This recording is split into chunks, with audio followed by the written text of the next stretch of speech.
Kita kan semua udah terbiasa ya dengan standar A sama dengan 440 Hz. Tapi kalau kamu sering berselancar di internet, pasti nemu gerakan besar yang bilang kalau tala A sama dengan 432 Hz itu katanya lebih alami, lebih harmonis, dan bahkan selaras sama getaran alam semesta. Dan hari ini kita akan bahas perdebatan ini. Misi kita adalah bongkar klaimnya, lihat sains dan sejarahnya, dan kita cari tahu apa sih yang sebenarnya terjadi.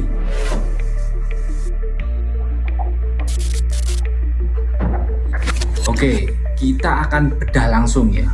Mari kita mulai dari klaim terbesarnya. Jadi para pendukung 432 Hz ini sering banget nyambunginnya ke resonansi Schumann.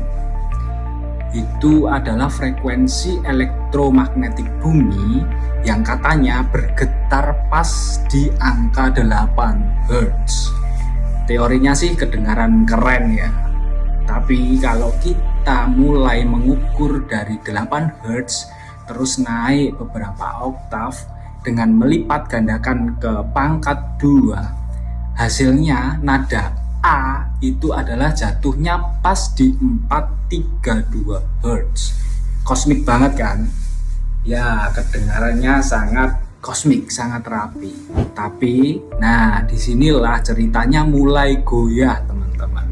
Pas kita cek faktanya, pertama, resonansi Schumann itu enggak stabil di angka 8 Hz. Frekuensinya itu naik turun terus dan rata-rata lebih dekat ke 7,83 Hz seperti itu.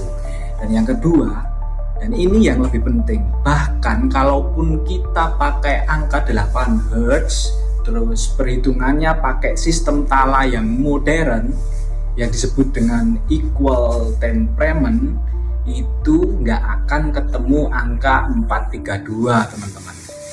Angka yang didapat justru sekitar 430,4 Hz. Jadi dari dua sisi saja perhitungannya sudah meleset.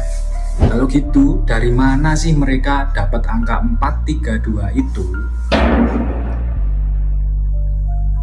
Angka itu dipopulerkan oleh satu kelompok namanya Schiller Institute.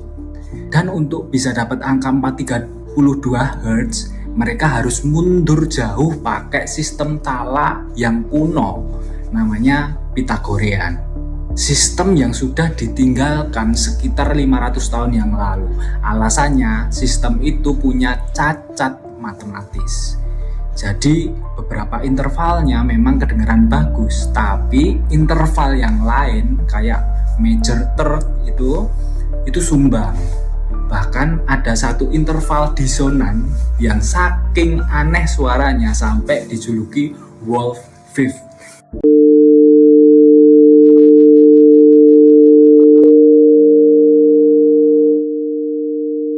Mereka sengaja memilih sistem tala yang udah kuno, yang jelas-jelas ada cacatnya, cuma demi dapat angka cantik 432 itu.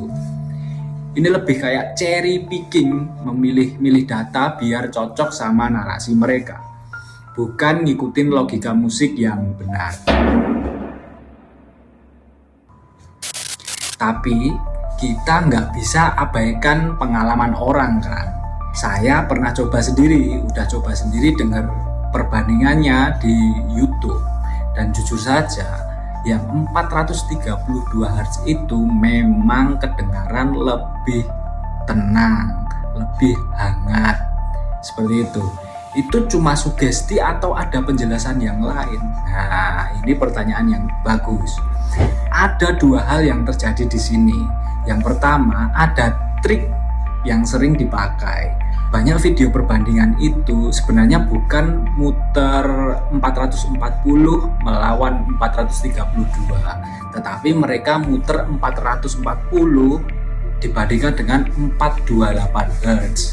Frekuensi yang lebih rendah itu secara alami memang kedengaran lebih kalem, nggak terlalu tegang sedang di kuping kita. Dan yang kedua, ada yang namanya efek Levtin. Gampangnya gini, karena seumur hidup kita udah terbiasa banget dengerin musik di 440 Hz, jadi ketika denger 432 itu bakal langsung terasa lebih baru, ada sesuatu yang beda dan ada yang menarik seperti itu. Terus gimana sama standar kita yang sekarang 440 Hz itu? Apa punya dasar ilmiah yang lebih kuat?